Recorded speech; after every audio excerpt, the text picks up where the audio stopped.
Amen. Thank you, Pastor Weed.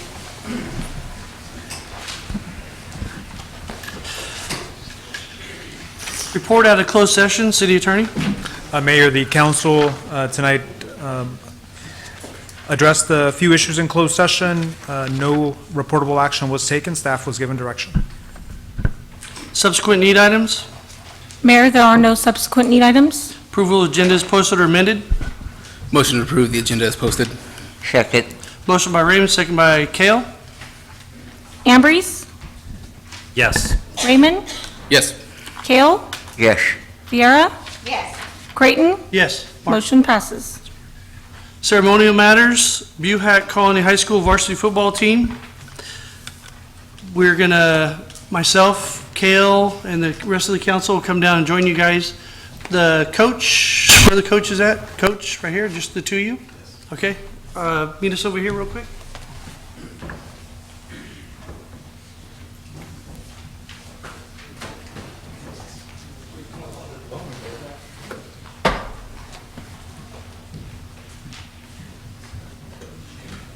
You guys should be smiling over here. Can you guys hear me on this?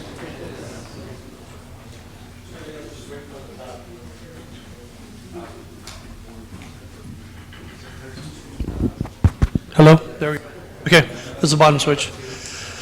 Okay. Where's Cindy at? There you are. Okay, so let's talk about, I'm going to give the microphone over to you to talk about why we're recognizing these guys tonight. I was over there November 11th for the Veterans Day celebration. I saw you guys over there on the side, and the veterans congratulate you guys. Great respect to the veterans. Thank you guys all for that. So, Coach, if you don't mind introducing yourself and saying a little bit.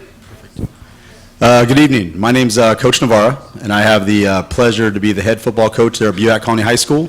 And to these young men, this year, 2019's been very unique and very special year. I've been coaching 26 years in the city of Atwater. I started off over at Atwater High for the first 8 years, where we had a lot of success, and we were able to carry that over into Buhack. And so, you know, like I said, after 26 years, you just know certain groups that are able to go to the regular season and end up 10-0, undefeated in league, and obviously, you know, versus every other opponent throughout the regular season is quite an accomplishment. Anybody that knows anything about football, it's a long journey. You know, it starts in the off season, continues through the summer, and a lot of times things just have to break your way. I mean, as far as injuries and things like that, we've been fortunate for the next man to step up. It's kind of our motto, to kind of fight through adversity. And, you know, we kind of approach every day as kind of a zero excuses mentality. That's great. So, team, if you don't mind joining us up here, I want these first two rows to come around. You guys go on this side, starting with you, up on the dais, and then right here at number 58, you guys go around this way, and then the other kids come up here and join us, so we can get everybody up here for the parents to take pictures too. And make sure you guys tighten it up pretty good too. So moms and dads, if you want to take pictures, now's the time to stand up. You guys can get in the front row wherever you need to get to take some good pictures here. Council with the kids, they want the kid. So council, you guys move forward. You guys line up here behind the coach. Okay. Number 6, you guys come back down here.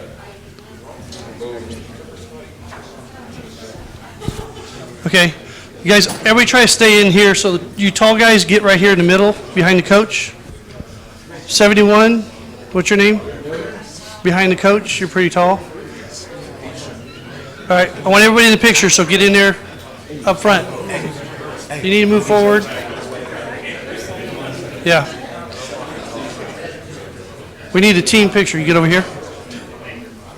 That looks pretty balanced out. So, we're going to take a picture real quick with the council in it for you guys, and then we're going to get out so the parents can take just the kids. So Cindy, Brian, get over here in front. Right here. We're going to do just one with the council. Come over here. Step up forward, Coach. Okay, John, Danny. Okay. That's it. We're going to take one, then we're going to pull back. We're going to get out. You've been asking for your picture all these years, so we're going to get a picture.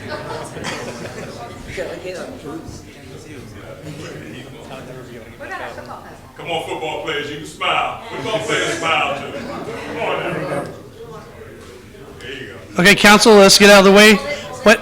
Wait, one more picture. Our IT guy, Glenn. Actually, Special Projects Coordinator, Glenn. I'm gonna be that guy. Okay, smile, everyone. Perfect. Okay. All right, parents, they're all yours. 10-0, that should give you a big smile. 10-0. 10-0.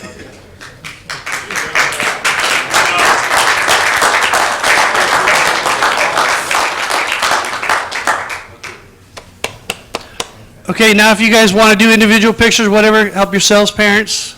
Move forward if you want to get a picture with you and the kids in it. Don't be bashful.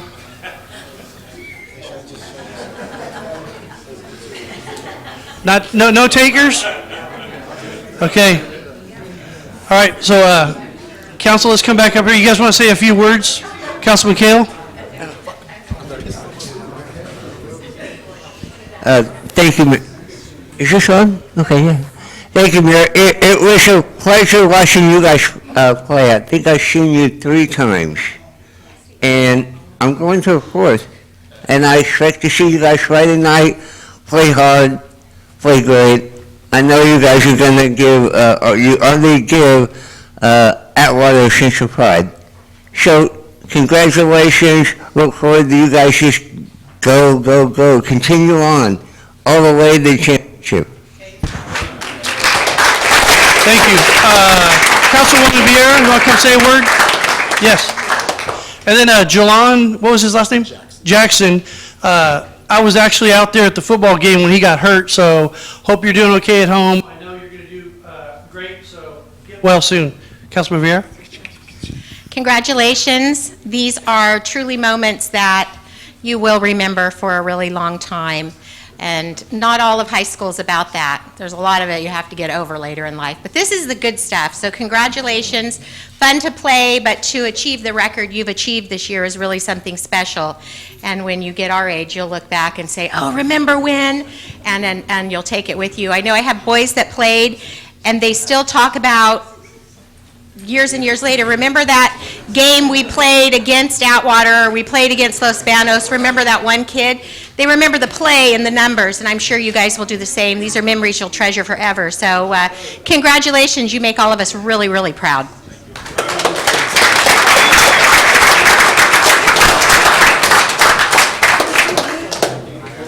Definitely want to say congratulations to you guys. 10-0, that is not easy to do. I want you guys to just take this in, though, for a moment. Look at all your teammates. You guys did something special. You guys are going to go a lot further in the playoffs. You guys are going to bring back a championship, right? Yes, sir. All right. So, again, congratulations, and hope the best for you guys. Councilman Mayor Pro Tem Raymond?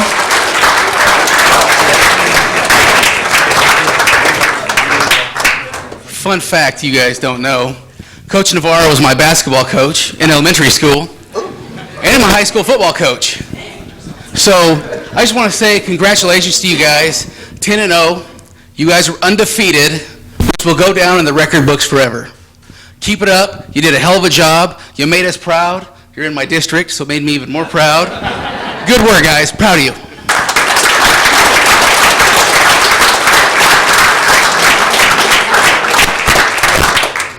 So this is all of us thanking all of you. You made Atwater look great again. So thank you guys, and have a great night. Thank you very much.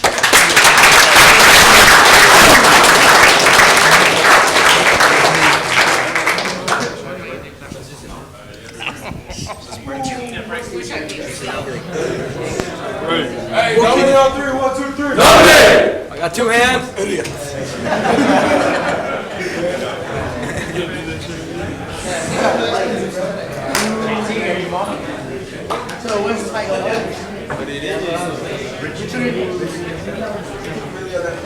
You guys ain't noticing too, is that? Where were you? We can start. You gone, boss? That's it. You gotta keep moving. Huh? Hey, Jenna, thank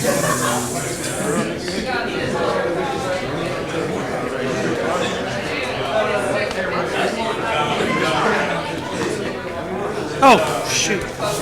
Yeah, that's Navarro. Whoopsie. That's a bigger group than I thought. Thank you, Glenn. Code enforcement extraordinaire.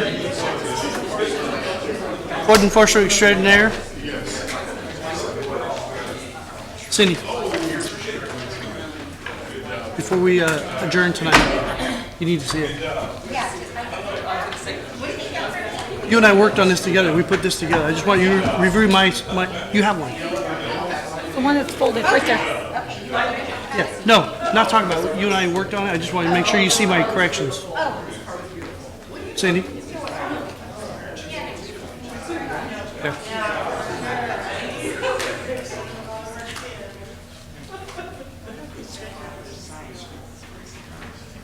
Raymond went outside to give the certificate to him.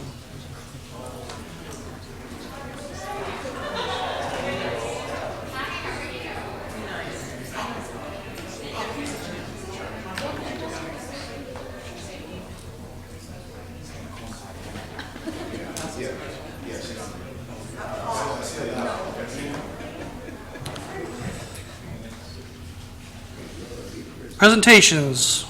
Merced County District Supervisor, District Number 3, District Supervisor, District Darren McDaniel. You want to say that again, or From did you the get it district. right? Huh? From the district. District 3. Nice. Thank you, Mayor, Council. Congratulations, looks like the football team already left, but Buhack Colony 10-0, that is quite a feat. Undefeated seasons come basically only once in a lifetime. Little known fact, in 1983, Merced High basketball, number 12 standing before you, was undefeated that year as well. And your finance manager, Mrs. Hunter's husband, was on my team.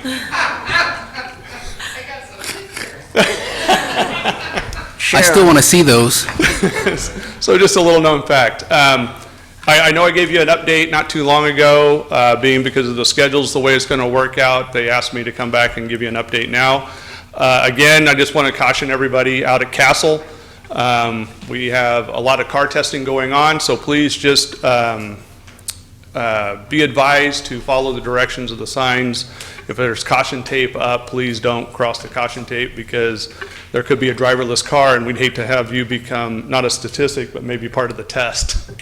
I don't know if you saw, our CHP did some tests out there. I guess it was 2 weeks ago since the last update, but CHP was actually working with one of the autonomous vehicle companies, which is Mercedes, and they were doing practice pullovers, seeing how these autonomous vehicles would pull over when being pursued by law enforcement, and everything went real well. So I guess they pulled over, or at least they didn't report if they got away, and so that's good.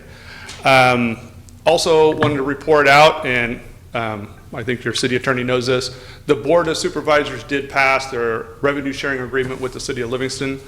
We wanted to get everything set just to show them that we were working forward with it, and so the Board of Supervisors have already passed it, and we're looking forward to the city of Livingston to looking at it and passing it as well. I'm trying to think if there's anything else. Oh, I wanted to make sure everybody knows, because of the holiday season coming up with Thanksgiving and Christmas, the mobile district hours that I host here in the city of Atwater, here in the chambers, we're going to have to cancel those because those are during the holiday. So we will postpone those for the next 2 months. But if anybody needs to get a hold of me, my cell phone number is well publicized, 209-495-7086. Please call me for any time you need to get a hold of me, and we can work it out. So I can meet folks, any constituents here in Atwater, and work with them on any needs that they need. Any questions? Thank you. Thank you. Have a happy Thanksgiving if we don't see you again until Christmas. Oh, you'll see. Consent calendar. Background information has been provided on all matters listed under the consent calendar, and these items are considered to be routine. All items under the consent calendar are normally approved by one motion.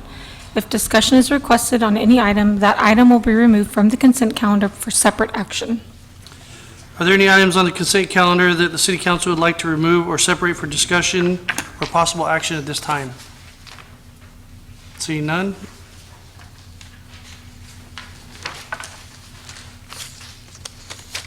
Council, what's your pleasure?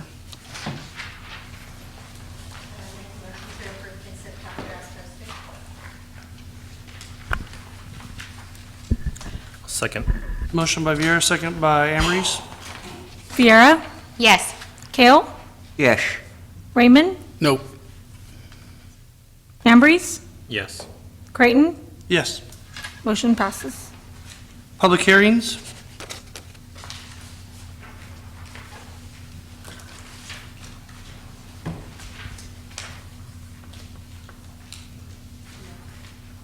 You want to read that?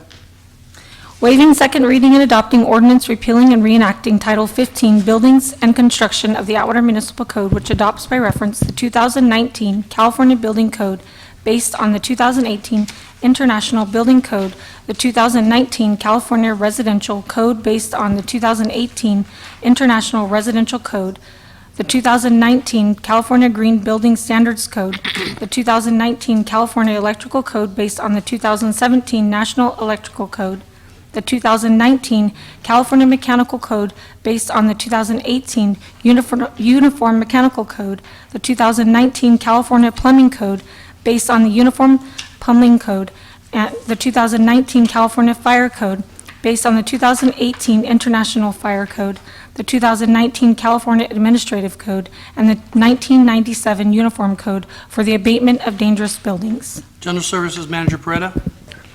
Yes, good evening, Mayor, members of the council. This is a continuation, or the second reading, waiving the second reading for the triennial code adoption for the state, and the city falls in line with this triennial code adoption. I'm here to take any questions that you may have. We'll open up to the public at this time. Any members of the public that come forward on this item, please step forward. Do we have any comment cards on this? No, we do not, Mayor. Seeing none, we'll close the public comment and bring it back to the dais. Council members, you have any questions? Raymond? Motion to approve the item is posted. Second. Motion by Raymond, second by Kale. Kale, Yes. Ambrose, Yes. Viera, Yes. Raymond, Yes. Creighton, Yes. motion passes. Item 10, first reading and introduction of ordinance amending development agreement by and between the City of Atwater and Medallion Wellness, Inc. regarding cannabis business pilot program for cannabis cultivation, manufacturing, dispensary, and distribution on property located at 341 Business Park Way, Atwater, California. City Attorney? Yes, Mayor, members of the council, the item before you is, Mayor, you read it exactly what it is, which is just an amendment to the development agreement that was approved by council on March 11th with Medallion Wellness for their cannabis business. Now, the approval was for development of a vertically integrated commercial cannabis business, which means it's not just a dispensary, it could also include other components such as distribution, dispensary, manufacturing, cultivation. I know that the dispensary opened up September 28th of this year, becoming the first cannabis business, the first dispensary to open up in Atwater. Now, the development agreement was approved March 11th. They have been operating under the current development agreement, but there has been a request. And during the opening and before the opening, the city really worked with Medallion Wellness as partners in order to get the business open. In fact, it probably opened up a little sooner than Medallion Wellness was ready to open, but they did it in order to work with the city to get it open. I know it was important to, given that there's a lot of applications, there were a lot of applications, a lot of development agreements that the city had approved, it was important to get one open. They worked closely with staff in order to make sure that the September 28th date was possible. And they did open. The amendment before you. The amendment and the request was to amend the public benefit amounts. If you remember, there's a public benefit amount in the development agreement in order to help, it's to help the city offset the burdens of having cannabis businesses in the city. And it's really the effects on the infrastructure, the services, the neighborhoods. That's what it's built in there for. Originally, in the development agreement, and it's attached here in your packet, it really had a set amount or 5% of gross receipts, whatever was greater. that's what they would have to pay monthly. The business, in talking with staff and talking with the city, had approached the city and saying, well, can we change that to simply say 5%? Of course, the intent of the business, the intent of everybody up here, I think that hopefully their gross receipts, the 5% well exceed what that monthly amount was, because it's the greater of. But they did approach us in stating that it would really help them for budgeting purposes if they could simply say, okay, here's 5% of our gross receipts, budgeting purpose, it would really help them. And I know that currently, and I know that the representative of the business is here, for the first month, they did meet even the amount that was set for the 15,000. But I think going forward, the request was, can we simply have 5%? For staff, it was important not to go below 5%. As the council may guess, we have requests from folks that often want less. We've stood in council's direction at that 5% so far, but we have been, it is a negotiation, and we have been as staff members open to the discussion of what are you bringing to the city. The council did approve another development agreement recently with another group which deviated from the set public benefit amount because they were building large pieces of public infrastructure in order to get to their business. That was a definite plus for the city. It was also a definite plus for the city to have an actual business opened, finally, in Atwater. I think that the representative is here to possibly provide more information on what that 5% would do, instead of saying the either or. I think I'll open up to public comment at this time. Do you have any speaker cards? Yes, we do have a speaker card from Zach Dravon.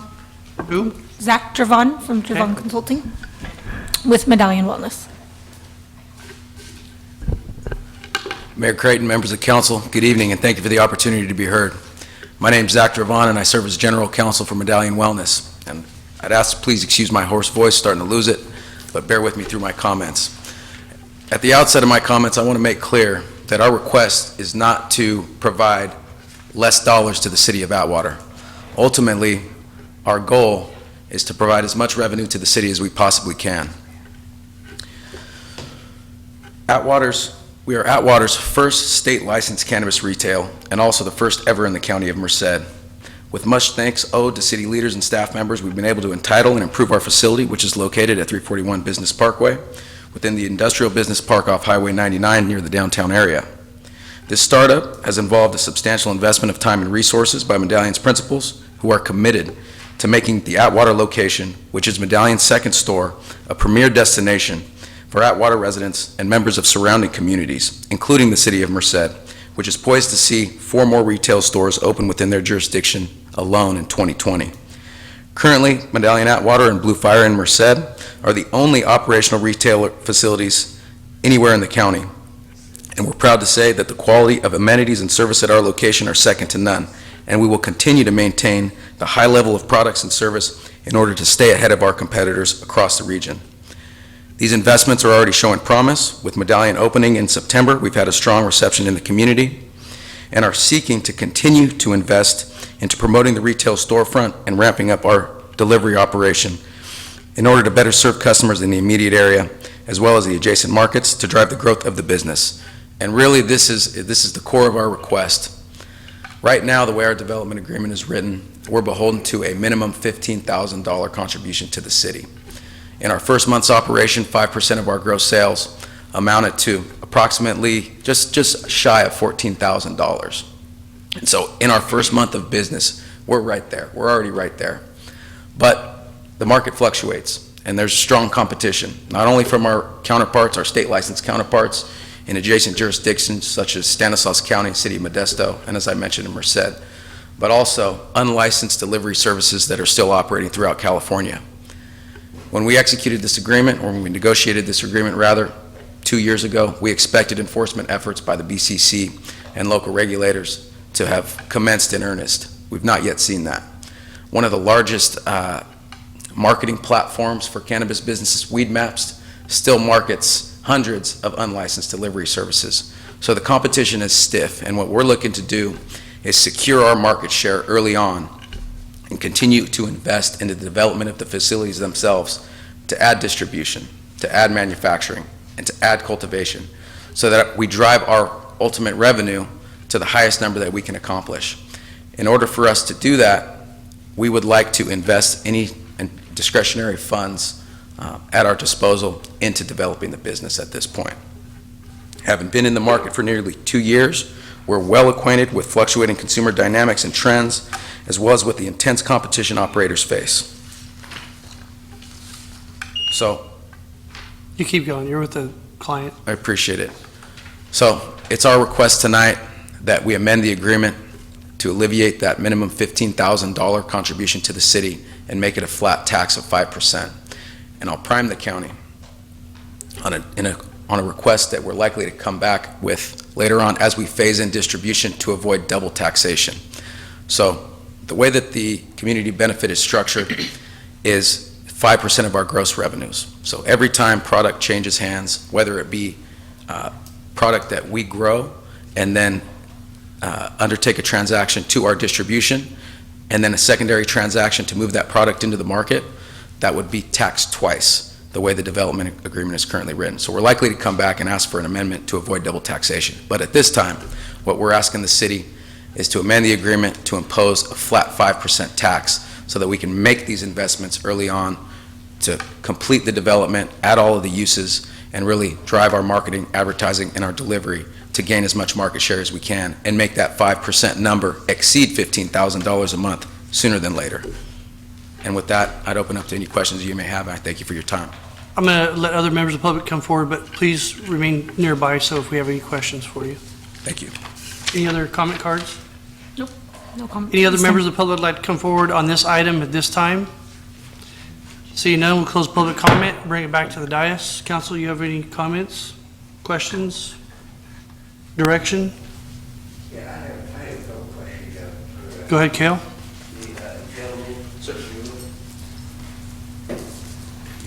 Just stay up there, Zach.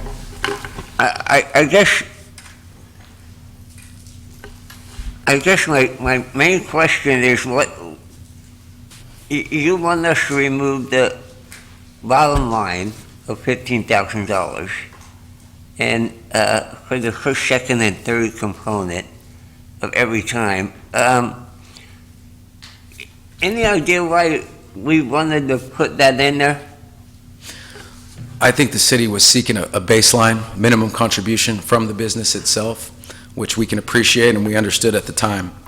This was a year and a half ago when these terms were negotiated. Since that time, we've had a new police chief come in. We've had a new city manager come in, thankfully.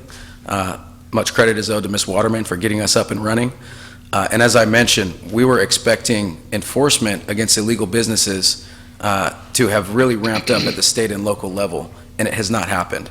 And so, having been in the market at our first retail store in Stanislaus County, we understand how stiff the competition is, and it's frankly a harsh reality at this point.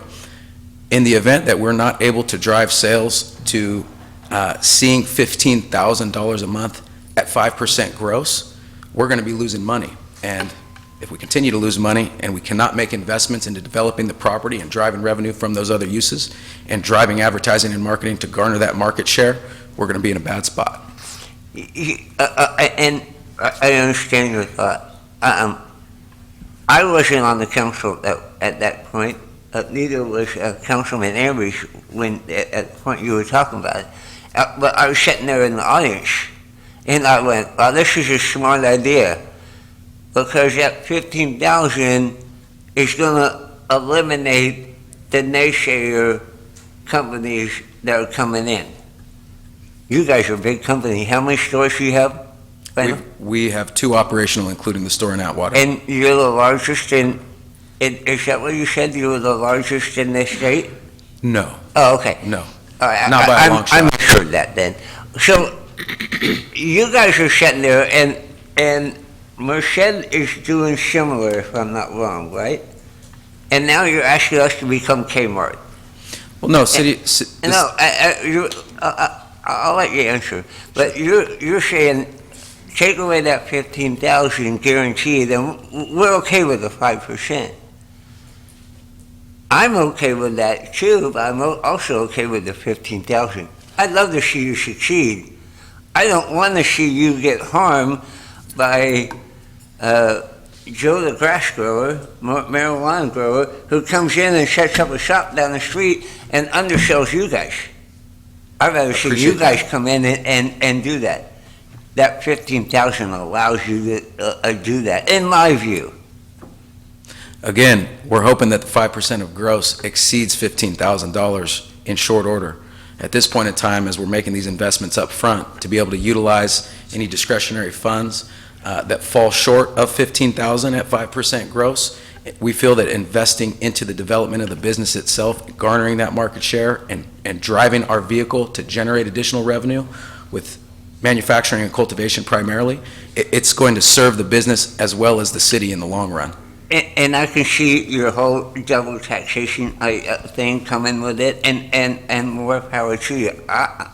Me personally, I'm sitting there going, I'm not sure I really care for, because if I remember right, sitting in the audience, it was like, oh, no problem, we'll be able to make that 15,000.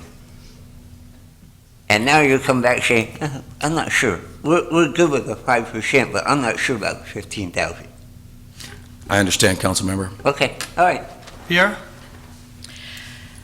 I know that it was a long time working between you and the city in a partnership to get this up and going.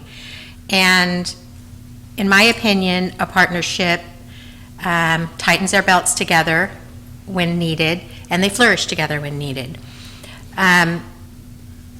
If you fail, we receive zero tax benefit, and if you succeed, it's only to benefit the city. We all have anticipation, but then when you come into it, like you said, rules didn't change as quickly as we had hoped.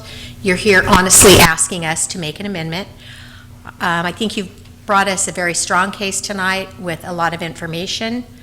So far, I've seen no public protest whatsoever. So I do appreciate your upfront honesty and laying it all out there for us. And I would rather take a little bit less than the 15,000. 14,000 is nice versus nothing at all, and if you fail, that's what we get. So partnership we started as far as, supporting each other, and I would be on board moving forward to continue that partnership. I believe that once you get up and rolling and everybody knows that you're there, that you're going to exceed it. So that's just my comment on this. I appreciate it. Raymond? What's the state tax rate for marijuana, cannabis, whatever we call it now? Retail sales on adult use is 15%. Okay. What did you guys? That's in addition to local sales tax. Correct. That's in addition to the 5% impact fee that the city is imposing as well. Okay. What was the first month's check to the city? It's just shy of 14. Well, to be clear, because we're only executing this amendment now, we're going to live up to our commitment on the first month, our original commitment. But the 5% of gross revenue for month one was just shy of $14,000. Okay. All right, thank you. Thank you.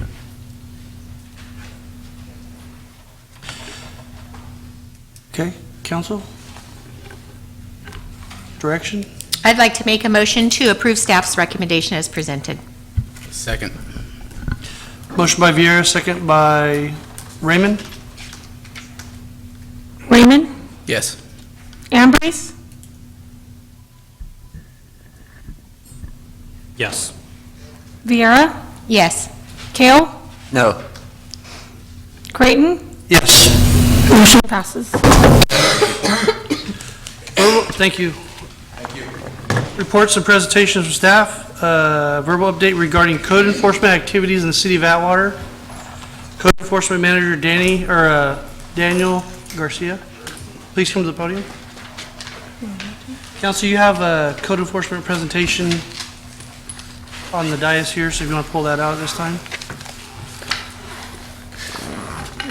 We have the overhead on already, so Perfect. Thank is that you. going out so they can see as he goes along? Okay.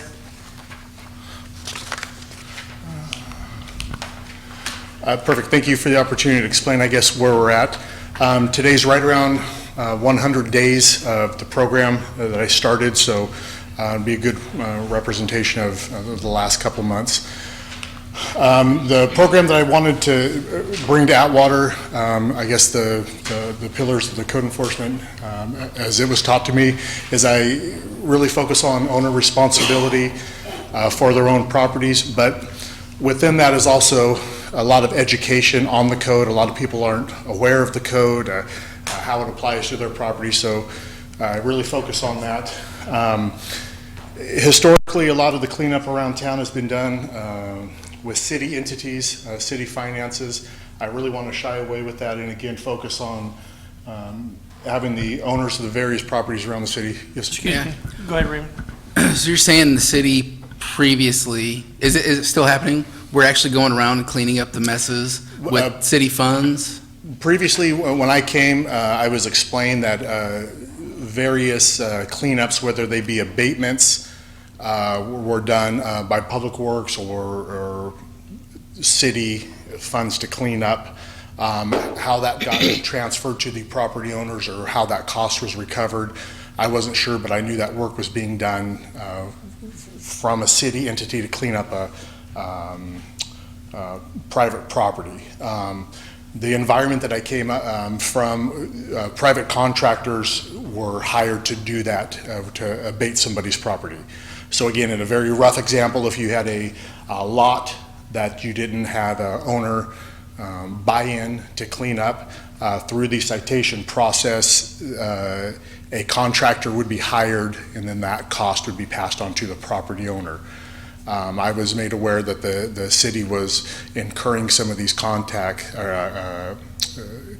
to clean up the property. So it was important to me to really get away from that. That's non-recoverable money, man hours, whatnot. It ends up being a loss for the city. That explains a lot, but thank you, Daniel. I'm sorry I interrupted. Oh, no, my pleasure. Really important to me is we have a code, making small changes and tweaks to it. We have to play with the code and enforce the code that we have, and we need to be uniform about doing that and how I apply that. And I am working closely with the chief, where we talk probably on a regular basis about needs of the code, directions we're going to take that. I do get great input from various people of the city, so we can make those changes. So it's a ever-evolving implementation of where it is now and where we need it to go. When I began the position, I immediately been taking calls for service probably within the first half hour. But after I got my feet underneath me, I wanted to focus on, there's a few post-fire homes around the city that had been sitting in that state for a while. There's a lot of blightful properties with a history of blight in various stages of cleanup. So I wanted to address a lot of these right away. We had a few life safety properties, one being the swimming pool that was a hazard. We worked diligently to get that cleaned up. And a few zoning issues throughout the city that were brought to my attention by the planning department. So I began on those right away. In addition to the regular calls of service throughout the day. Those were never put on the back burner, they were all incorporated. So just some examples of some of the larger cases, representative of what we're doing. Again, this being the Atwater Swim Club, the pool filled with water, to me it's a life safety issue. People getting in there, the water was green, murky. And again, an example of the right of the cleanup efforts, almost at conclusion there. This is a typical house within the city where we get a call or a complaint, be it of blight. They come in through various ways. So this is what we start with. The picture on the right doesn't depict 100% cleanup, but that's also a part of my program is I want to enforce the properties, ensure the cleanup to conclusion. I don't really want to get 70% or 80%. We need to get as close to 100% cleanup as possible. So I wanted to show a picture where we have a very blightful property. We're almost there, but the case certainly does not end at that stage. We have to get this last bit removed as the code would call for, compliance. One more example, not only blight issues, but open property issues. This particular property, as many properties do get overgrown with weeds, there is a lack of maintenance. This particular one just had a large pile of concrete. There was really no reason for the materials to be there. So I did cite the property a couple times, but eventually the property owners were compelled to clean it up, and we can all agree it's much better in appearance on the right. I think I have one more. One of the big projects I was really happy to be involved in was the Determined Rehabilitation Project. It involved the Determined Kelso Swaps, Nashua area. As everybody knows, we did a cleanup day, a community outreach day. So my part of it began, and again, I brought skills that I had previously used in another city of employment. This is primarily what we did when I worked for another city. And I learned that a big part of that is you have to get in touch with the property owners. You have to make those connections right away and explain to them what's going to happen, explain to them what's going to be required as far as compliance. And even though the cleanup day, outreach day was over, I have committed to the totality of that project is probably going to extend out a year. And I do go by that area every day, and some of the properties that were in compliance the week after that project have kind of slipped back into non-compliance. So it's an ongoing cleanup effort. Again, I'm assuming a whole calendar year, where the property owners understand the level of maintenance. One of the big misconceptions is, and it's kind of a example throughout the city, a lot of the owners would say, I don't understand, I cleaned up the property that day. Why is this not done? And I have to explain the property maintenance standards are on a daily basis. It's not a one-time annual cleanup for the year and then you're done. It's a daily property maintenance standard. So that wasn't known by all the property owners over there. Can I ask a question? Yes, absolutely. A lot of the homes on Determined are apartments. Do we currently have in our code, do they have to have an on-site manager, or are these property owners completely unaware of what's going on? They collect their checks every month, they don't care. Do we require on-site managers? Do some cities require it and some don't? When is that? He'll explain. I think the number of units determines on-site or not. Yeah, my previous experience, larger city that I worked for, there was a unit threshold, and if you met this certain amount of units, you're required to have on-site management. An example, when I started the Determined project, the first 4 properties I called, I obtained the property manager numbers from the tenants. The first 4 buildings I contacted, all were bad numbers, no longer in service, or just a bad contact number. So you really get a good idea of the frustration of the tenants to report issues to the property owner and the accessibility of the property owners to hear those complaints. So it's frustrating when I'm trying to call them and the very numbers that I'm being provided are bad numbers. So it involves lots of man hours to track down the property owners. A large majority of the apartment complexes over there, I found out the property owners are hiring a tenant to manage the property. However, the tenant is not provided any compensation, any budget, or any training to maintain the property. So it's for naught historically, or at least in my job knowledge. If the tenant has no means to take care of the property, then how would that ever get done? I explained a lot of the things. A lot of the tenants didn't understand what the problem with these were, and I explained the danger of appliances being open. There's a lot of kids that play in the Determined area, and then just the general blight.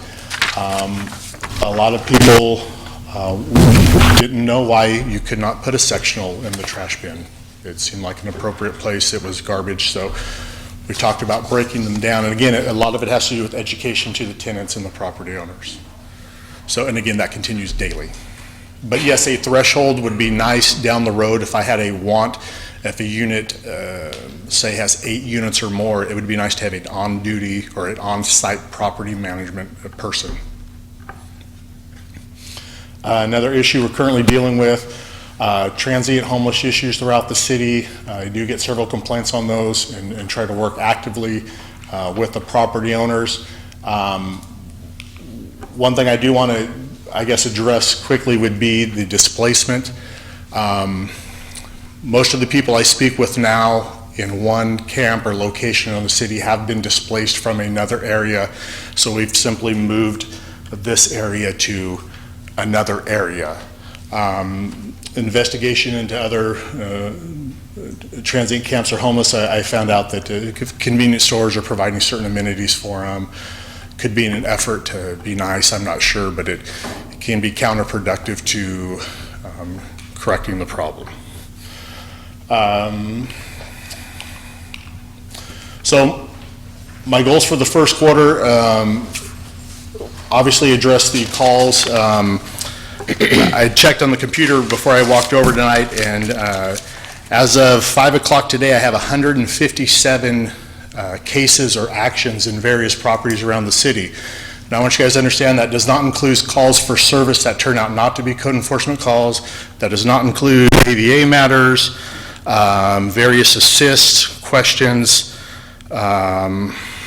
Those are actual reportable and tracked actions in the first 100 days.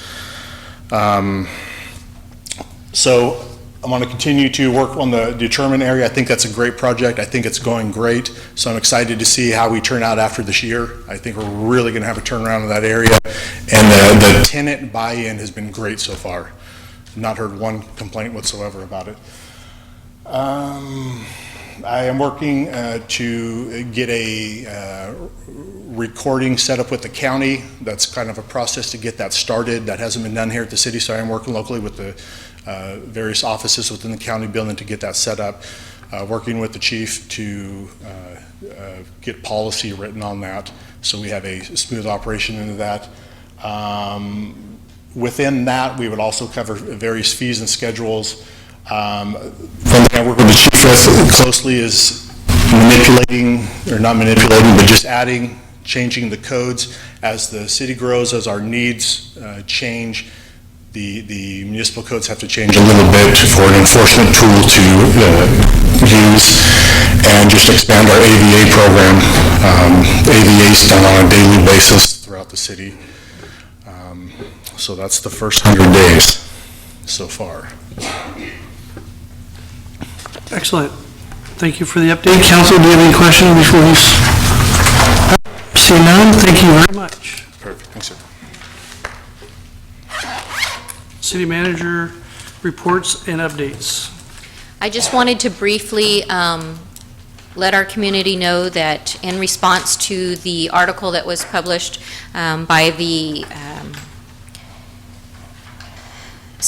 California State Auditor's Office ranking the city of Atwater as number 2 in the fiscally challenged cities of California. Wanted everybody to understand that those were based on 2016-17 numbers, and the data that they received, the city was in a hard spot at that point, and we were at a deficit of over $2.8 million. But from the day one of taking my position, I've been in communication with the State Auditor's Office. I've worked with them cooperatively. The City Council has adopted and implemented best practices to ensure a future of financial stability for our citizens. The stability of our city council, along with the commitment of our management team, enforcing and stabilizing the growth in Atwater's community to identify new revenue sources and work within a balanced budget. And we continue to make steady progress in reducing the city's general fund deficit. We're not out of the woods yet, but we're making great strides in anticipating that ending the fiscal year of 18-19, we're projected to end with a deficit of $836,000. That's a reduction of 71% from those previous numbers listed. The current budget identifies and continues to work on a multi-year year fiscal solvency recovery program as identified and implemented through the City Council, and establishes policies and goals of retaining positive general fund reserves so that the city's ensured that we will at all times have sufficient funding available to meet our operating and capital and debt service obligations. So I look forward to working with the City Council and the citizens of Atwater and ensuring the financial stability of our city and that implementing the council's goal of promoting positive progress within the city. Thank you. Council, you have any questions? Emery's. Is it possible in January if the council can receive like a mid-year update on where we're at? So our current finance director is working on those numbers, and I believe it is anticipated that in January we should have those numbers. The goal was the end of December, but they've been working diligently on getting those. So yes, most definitely we'll be bringing that back to you. Okay, thank you. Comments from the public? Members of the public? At this time, any person may comment on any item which is not on the agenda. You may state your name and address for the record, however, it is not required. Action will not be taken on an item that is not on the agenda. If it requires action, it will be referred to staff and/or placed on a future agenda. Please limit comments to a maximum of 3 minutes. Any cards? Comment cards? No. Any members of the public like to come forward at this time? Please step forward to the public podium and state your name. Jeannie Knight. Lori, thank you for the update on that. Do you have any news on CalPERS? The CalPERS debt? Can you just briefly, is it getting good? Is it bad? Is it, you're paying it off? We're not going to go back and forth, but at the end, we'll get with you. And yes, we're working on that, and Gina's actually here tonight, so you can talk to her directly. But things are looking very good. Good, that's all I wanted to know. Please come forward.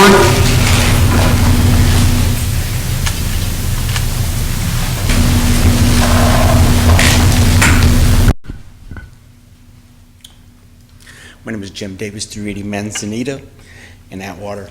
I wanted to to bring to the council's attention that we are really having a transit problem in our city. We're having transit doing damage to our church and things of this sort. So a lot of drugs coming through, and when you make free drugs available, it just causes more of a problem. Thank you. Any other members of the public like to come forward at this time? Hello, my name is Daniel Perez, 2383 Redwood Avenue. I know last week, Councilmember had asked the chief about the homelessness there off of Sycamore, and as I was driving to work today, I work in Modesto, I had noticed that it had gotten a little bigger, and I noticed what kind of ticked me off, but there's nothing you can do about it. So I had like 2017, 2018 brand new Chrysler 300 parked out there with the tent. And so to me, that just fires me up. And if there is an update, I know you can't answer, right now, but if we can get something, if you did get an answer from the chief last week or anything, just, a little information. So thank you. Thank you. We'll let the chief know your comments too. Thank you. Any other members of the public? Marianne Amrant, Atwater, California. You'll probably never guess what I'm going to ask about. There's been a lot of work at our water tower, and I'm super nosy as to what's going on. Are we cleaning it up? How does that water, how much storage do we have in that water tank? What are we utilizing it for? I just kind of want an update as to what's going on with our quality water. Thank you. We'll have somebody get a hold of you. But a general answer is yes, they're cleaning things up. Any other members of the public like to come forward at this time? Seeing none, we'll close the public comment. City Council matters. Councilwoman Vieira. Do you want me to go to this? Or are you going to go? No, we're not going to go over that. You and I are working on that. That's our committee. I just gave it, yeah. Okay. I guess I was told. Not much to say tonight. Thank you for the information from code enforcement.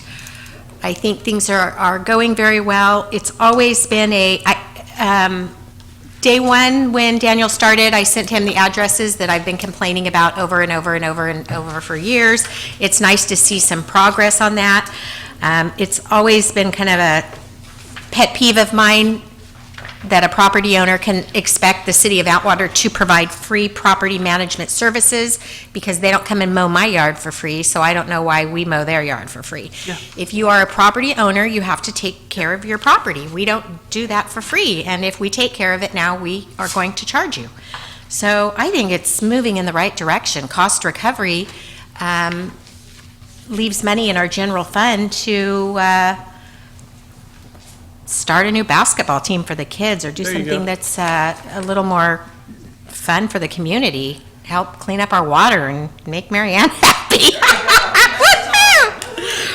So that's kind of it. I just think, looking around, going back 2 years from now to where we started 3 years ago, since I came on the council this week on Facebook, all the 3 years ago today, and I'm with my little sign and, getting excited to look where we've come from at that time to where we are. I never thought that we would get to a point where it feels like everything's really rolling and everybody's getting along and good things are happening. So, I don't know, things look good. It's exciting, and go places and people say, hey, yeah, what about Atwater? They look really good. Brian and I were at a function a couple weeks ago with Merced County Association of Realtors, and I received a comment from 2 different realtors that said, hey, you guys make it a lot easier to show property in Atwater. People want to live there again. So they're noticing that things are changing, that things are happening, and that makes me really proud, because that's what it was all about. It makes it easier to say, hey, I want to keep on doing what I'm doing and helping the city when good things are happening. So that's just all I have to say. It's exciting to be a part of something good. Councilman Raymond?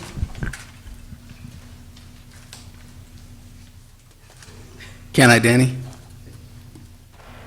You know where I'm going. First and foremost, I would like to congratulate Danny and Tasha Ambrose, who will be having their next child in a few months.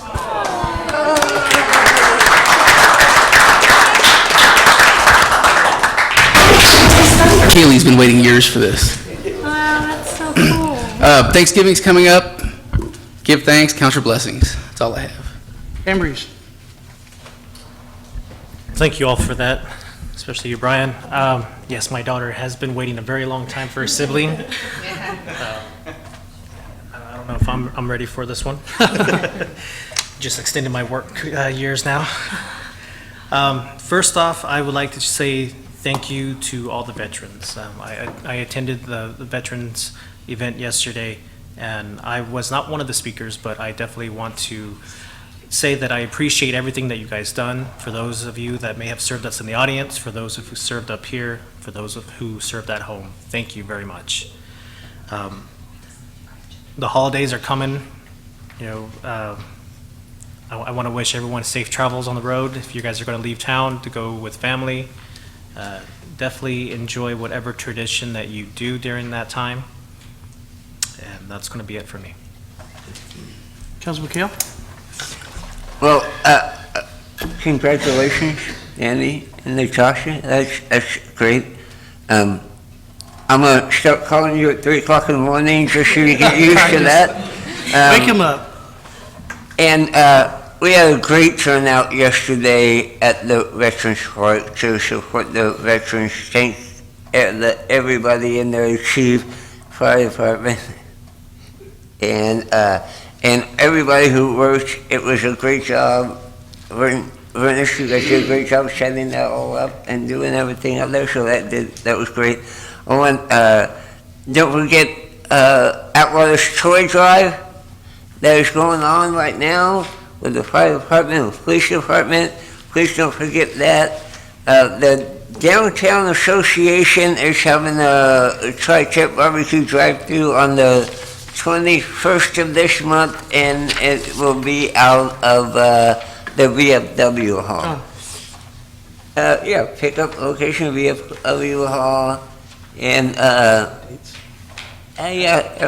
between 4:30 and 7:30. Those are the dates for the tri-tip on the toy drive. And the toy drive, yeah, December 7th wonderful. This is a tri-tip drive, and that is $45. And if you need any tickets, please come see me. Don't worry about any of the other council members. Please come see me so I can make Mike for that. And then, like Council Member Mayor Pro Tem Raymond said, everybody have a wonderful Thanksgiving.